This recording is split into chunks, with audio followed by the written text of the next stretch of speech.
अहिले अस्ट्रेलियामा चाहिँ पुरै क्याम्पिङ जाने चलिरहेछ नि त। अनि मलाई चाहिँ यो ओराइली गएको याद आयो क्या। हेर्नु न कस्तो दामी भ्यू छ क्या। पुरै पहिला कम्प्युटरमा विन्डोज भनेर कम्प्युटर क्लासमा आउँथ्यो नि त्यो भ्यू, त्यस्तै क्या, ठ्याक्कै त्यस्तै भ्यू क्या होइन।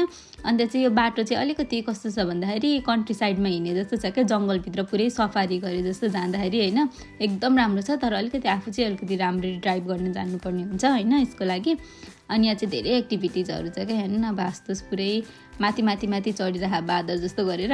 अनि त्यसपछि हामी गयौँ यो पुतलीहरू हेर्न होइन। पुरै संरक्षण गरेर राखेको रहेछ क्या। यस्तो राम्रो राम्रो डिफ्रेन्ट कलरको बटरफ्लाईहरू होइन। के नाम हो के नाम हो थाहा छैन। अनि म चाहिँ यो चाहिँ पैसा तिरेर झुन्डिन गएको है गाई छोरी यो चाहिँ होइन। अनि त्यसपछि हामी गयौँ यो सनसेट हेर्न। यहाँ चाहिँ यस्तो राम्रो छ होइन। यो ठाउँ कस्तो पिसफुल छ क्या। पुरै हुन्छ नि आउट अफ हुन्छ नि माइन्ड कहाँ गएको जस्तो। अनि यहाँ गयौँ हामी बाख्रा चढाउन। अनि त्यसपछि गयौँ हामी यो आगो ताप्न।